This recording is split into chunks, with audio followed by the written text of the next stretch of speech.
Do you ever feel stressed in everyday work, forgetful in daily tasks, and lost with your homework or school? Then you need to find your inner focus. What is focus? According to Cal Newport, focus is the new IQ. It's becoming one of the most important and useful skills in everyday society. But focus can often be confused for two very different things. The first of these two is hyperfocus. Hyperfocus is when you focus your mind on one task and one task alone and forget about the other important things in life. You can forget about your health, your hygiene, and your family. Your social skills will go down and you'll lose many important things. The other of these two is the opposite of hyperfocus, which is multitasking. Multitasking is when you put your mind to too many things at once and you'll never get a job done right. It's everything is half done or not done at all. But if you can get past these two very difficult things, you can often experience many benefits. The first of these is your life benefits. These can range from an improved attitude, increased health, and better social skills. I've experienced the improved attitude and better social skills greatly in my life.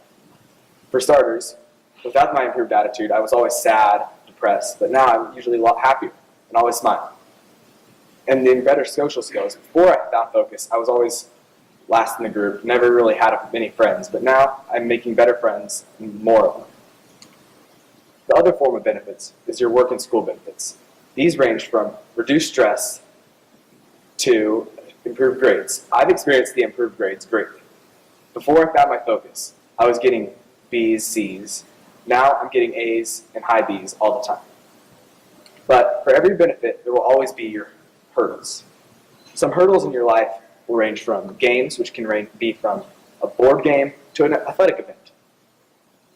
Your time, if you have 30 minutes before you have to go to an athletic event and you'll have to get ready first, you may not have time for your homework. Or yourself, you may not believe that you can focus.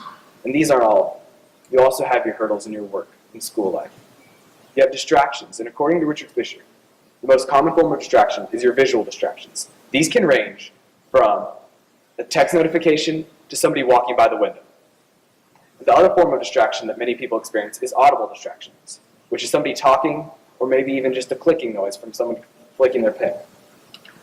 But for every hurdle, there also will be a solution. You have to manage your time wisely. If you have 30 minutes before your athletic game, take 10 minutes to get ready, then do the rest for homework.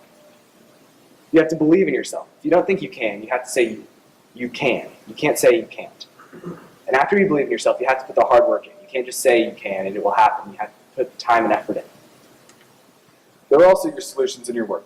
You have to block out. If somebody's walking by the window, cover it up. Put on some headphones for the audible distractions. These always work for me, and I bet they would work for you too. My mentor, Coach Philip Farhat, has had many experiences with finding focus. He told me that whenever his players aren't having a good day and aren't being able to get the task done, he always tells them to get the job done now, we can get done earlier, and you don't have to do it tomorrow. And this seems to work.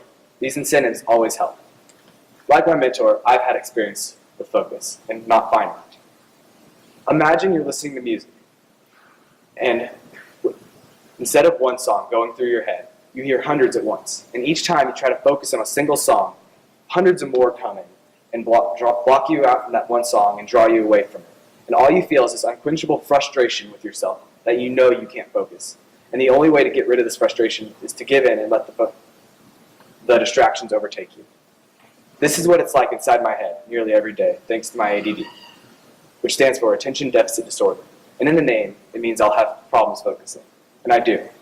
But I've found ways to overcome them through family, friends, and hard work.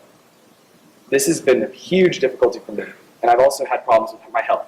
When I was little, I was considered obese for my size.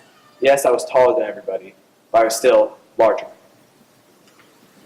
Like me and my mentor, many famous people have had experiences with focus. For instance, Bruce Lee. Do you think he was born a karate master and with his stunts and his acting? No. He's put the time and effort in to become this way. Or Thomas Edison. He once said, "I never failed at making the light bulb. I just found 10,000 ways not to do it." And I believe this to be true. For if he didn't put that time and effort in, if he didn't use his focus to build the light bulb, we wouldn't be sitting under these lights here today. And one of the least known, but most famous to me, is Aristotle Onassis. He was one of the richest men in the world in the 1970s due to his extreme business abilities. And today, he has a quote that lives on. It is in our darkest moments that we must focus to see the light. And I believe this to be very true. If it isn't for focus, we will never get to the high points in life. We'll just live in the dark. We'll never see the good, but we will also experience the bad. It's always going to be a lose-lose. But with focus, you can have the win-win. Now, I want you to look at focus like a compass. Without it, we wander lost through the dark and never know where our goals are.